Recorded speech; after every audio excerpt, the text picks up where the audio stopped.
Welcome to Staffing Stories, hosted by Andy Moss. Andy has been in the staffing industry for over 25 years, first as a recruiter, then eventually an account manager and business owner.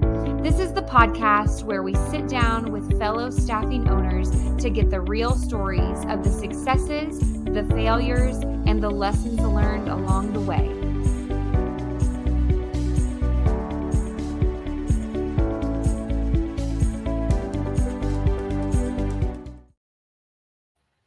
Welcome back to Staffing Stories. I'm your host, Andy Moss, and want to wish everybody a happy Halloween. I'm sure we'll record this and send it after Halloween, but I hope everybody's got their candies and their masks ready for this evening. I just wanted to tell everybody happy Halloween. I've got a great guest today, Miss Jill Green from BGT Recruiting Consulting. I've known Jill for many, many years, and I just try to follow in her footsteps. That's kind of what I try to do. But welcome to the hot seat, Jill. Thanks, Andy. I appreciate it. So what's the character you're going to go as tonight for Halloween? I think I'm going to go as my boys are grown. This is like, I know, that's what I was like. We don't, I have to get back into this with my little girl, but I was so happy the boys outgrew all this, and now I'm drugged back into it. I'm kind of bummed I won't be sitting in my driveway around a fire pit tonight, but I'll struggle through it. Just drive through the neighborhood, you'll see it all. That's right. All right. Well, welcome to us, and I just want to have you introduce yourself to those that may not know you. Sure. So I'm Jill Green, as Andy said. I'm actually an accountant by trade and by education. Kind of fell into recruiting. I didn't mean to. In 2003, I got recruited by LBMC at that point in time. Yep. And going into public accounting as with an accounting background and trying out my hand in recruiting there seemed like it would be a good fit. The first year was still pretty rough. That was a big transition from accounting to recruiting. But I had a patient team there. When my boss left, I took over LBMC staffing. And then after a number of years there, right at the end of 2011, my business partner, Christine Bell, and I decided after a couple of tough years in a recession that it was time to take a step out and go out on our own. Funny little side story about that. My boys were 12 at the time. And when I went home to tell them that we were going to go out, or I was going to leave LBMC, their first question was, what about Miss Christine? And I said, oh, she's going with me. And the second question was, what if this doesn't work? And I was like, great, thanks, guys. Hey, way to have faith in me. Burst my bubble. This is exciting. That is a leap of faith and I remember when I broke out into my own thing. I mean, you believe in yourself and you're the hardest working individual in the world, but like just that step to go, like, I'm going to go work for myself and start from the bottom and move it up. So do you remember that moment when you guys said, hey, this is what we want to do, and did it? I will never forget it.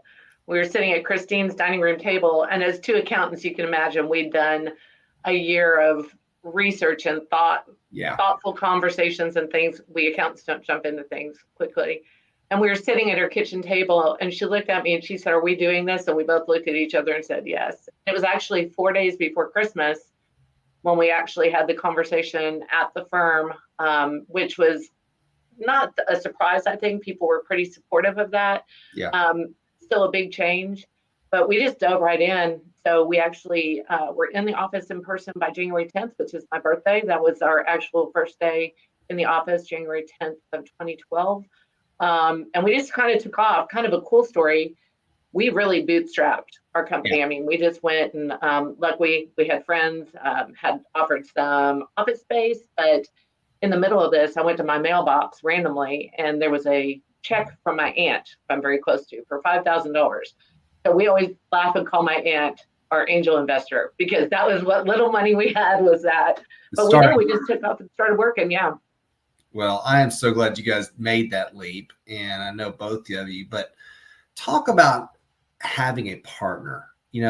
You hear the horror stories of some individuals with partners, but you two have been like sisters, and it's so fun to watch you two. But I'm sure there's good and there's bad. But what advice would you give individuals that are maybe having these, coffee table talks with another person? I think walking into it realistically speaking and making sure one thing we were really careful about doing is making sure all of the infrastructure was in place as if we weren't friends, as if we, to make sure that all those boxes were checked legally and things like that.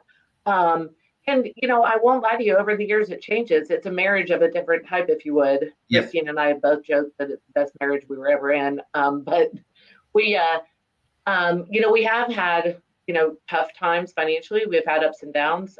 We've both been through some major family things and things like that. I would say that my word of advice would be, just in general, and I think this goes for just us as humans, is just to kind of remember to be kind and patient, and remember that everybody's going through something. It isn't just me. And that sometimes some changes are hard, and sometimes we have to talk through it, or sometimes we just have to give each other the space to be quiet.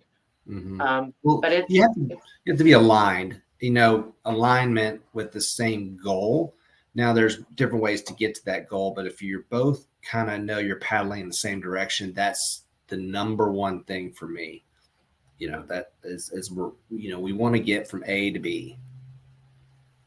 Yeah, and we want to do it together, and we want to be effective. And for us too, we always wanted to make sure that we were responding to changes, making the adaptations that we needed to with our company. And then, in 2020, we added our second company, our staffing company. Yep. So added a business partner on that side. So I think that hopefully would be somewhat inspirational to people to know that, it might get a little tough here, but we went and did it again. Yeah. And so, it's just, I think it comes down to the simple facts of communication and transparency and be able to talk about things. And I think for me, I really consider our companies as almost a person unto themselves, if you would. And those people have to take care of people. And so sometimes putting the organization first before how we feel even can be more important. So, I look at it, selflessness is a huge attribute in partners. What can you do for your partner versus, what can you do for me? Me. And the partnerships that I see go bad are the ones where you're selfish, not selfless. And so that would be my advice for individuals seeking out a partner is, put them first and they should put you first, and everything works out.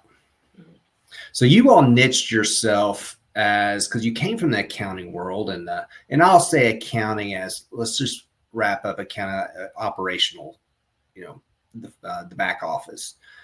And you decided that's what you want to do, but you went into the direct placement more first. So walk me through your thoughts of why that's the niche you want to kind of understand, maybe why, but just explain to those that maybe thinking of this. So I think that the reason we went and stayed in direct placement, that's most of what we did when we were with our former firm. And so that was really a comfort level. I like the process of that. I love the relationship building throughout that direct placement process. So it's not moving as fast. I feel like for me, it's more meaningful because I get to know the company and the candidate and watch that relationship kind of evolve. Yep. From a financial perspective, that can be really great because, as we know, those placements can be lucrative if you make them. On the flip side, if you don't make any, you could be in trouble. There's no recurring revenue, cash management, and all that. So it's funny, a former coworker of ours, when we first got started in the first year, that's how we kind of launched our consulting side of things, was she said, that's your area of expertise. Why don't you offer those recruitment services to companies that either don't have internal resources or can't afford them? And that did provide us with more of a reoccurring revenue product, where we've come in with companies, be it corporate or nonprofits. I just ran a big search for a nonprofit for a CEO. And we run that process from writing job descriptions to placing the ad to managing all that, interviewing, and we bill by the hour. And that's been a great opportunity also to get to know more people. If you imagine you're working with a search committee, you're working with a board of directors, things like that.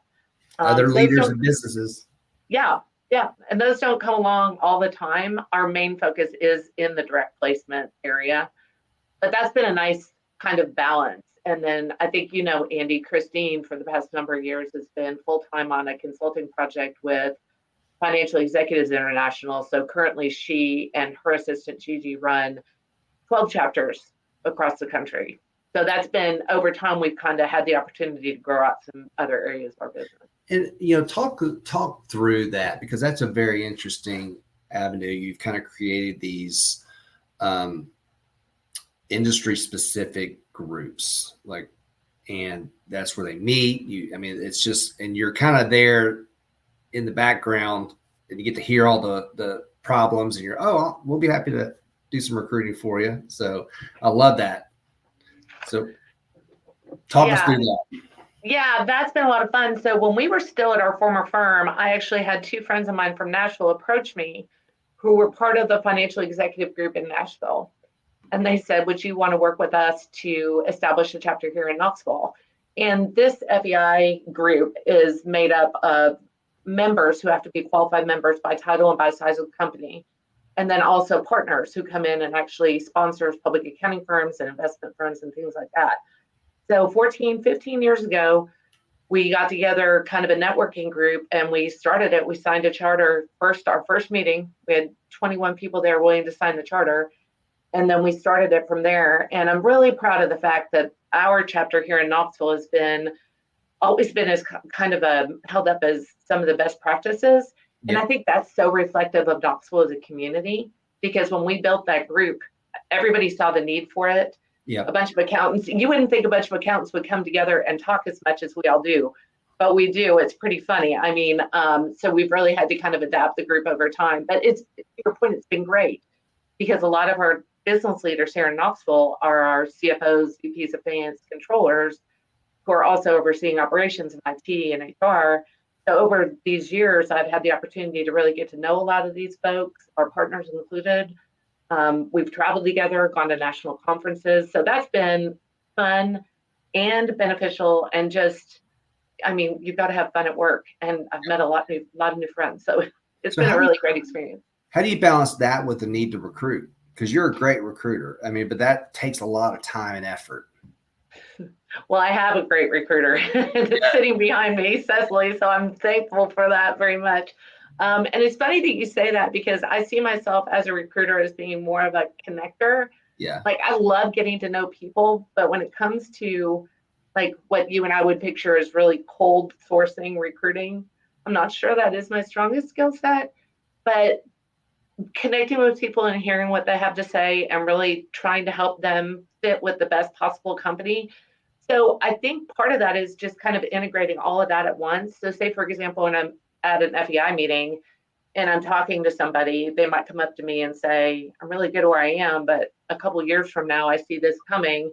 And so it kind of helps to proactively build out that pipeline somewhat, if that makes sense. Of course, we're constantly calling and reconnecting and having conversations with people too, but finding that balance, I think, in our community in Knoxville, that's super important. I'm sure you'd agree, to be out and visible.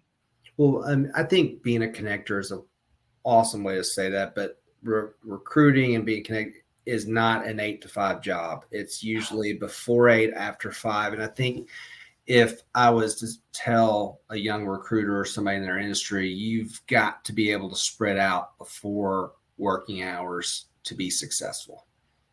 You can recruit anywhere, the gym, church. I was having a massage last weekend and got the card for my massage therapist. I mean, you never know where you're going to, but it is. I mean, you have to. I was talking to somebody, one of my mentors earlier today at lunch, and instead of that, like, we used to talk about work-life balance, I think we as recruiters have to have that work-life integration, where we're kind of always thinking about it, but we need to enjoy it enough that it doesn't feel like work all the time. I love that. So if you had to go back and talk to, 24-year-old Jill back in the day, what would you tell her before she maybe thought of being an accountant? Oh, what would you? Well, I told her to go be an accountant, because that's been, I thank the Lord over and over and over for having that background. I never planned on being a business owner, so that's always helpful when I'm getting ready to do month end tomorrow or whatever. I think what I would tell her is, understand the importance and the value of networking. I don't think that we teach our young people that enough. No, I agree. It's something I've really tried to instill in my sons, and something I think that they've really benefited from. I would say, don't be so fearful. I know this might, I think of myself as an outgoing, I'm an extrovert and introvert somewhat. And when I first got into recruiting, I think I was just so fearful. And what are you afraid of? Yeah. Like, pick up the phone, go to the meeting. Yeah. I've told in other podcasts about just have confidence, and I see it getting destroyed in some of our young, especially young women. And I don't know where that comes from, but the confident ones will succeed. It's the ones that won't be willing to do that will suffer. This isn't helping.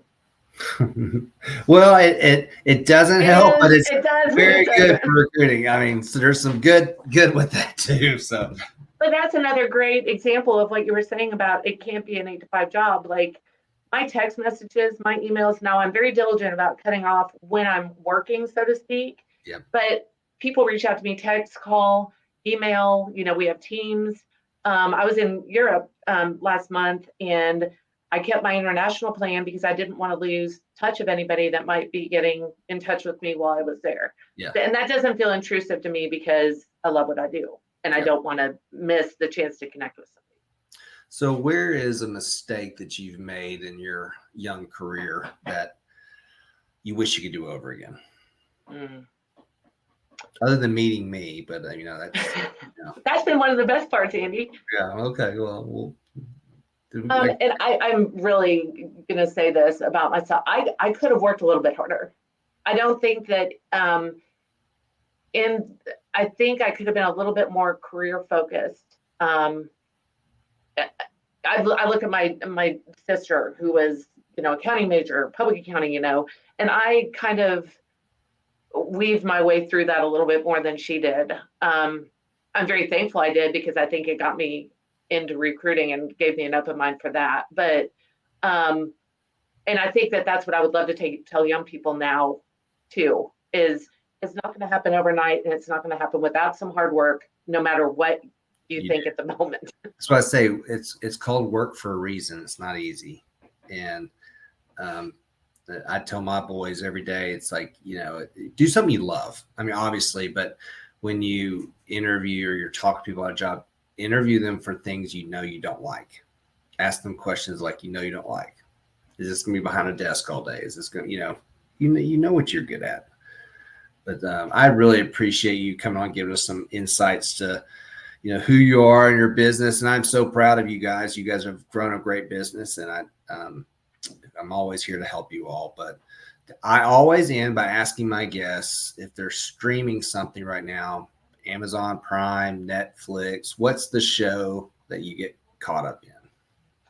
Oh my gosh. I got totally caught up. I spent a lot of time in Charleston. And so in 2019, my friends and I there totally got caught up in all this Murdaugh, the investigative journalism. So not the crime side, but like the journalism side. Yeah. So it's taken me down this rabbit hole of all these other like true journalists, not like just mainstream media kind of thing.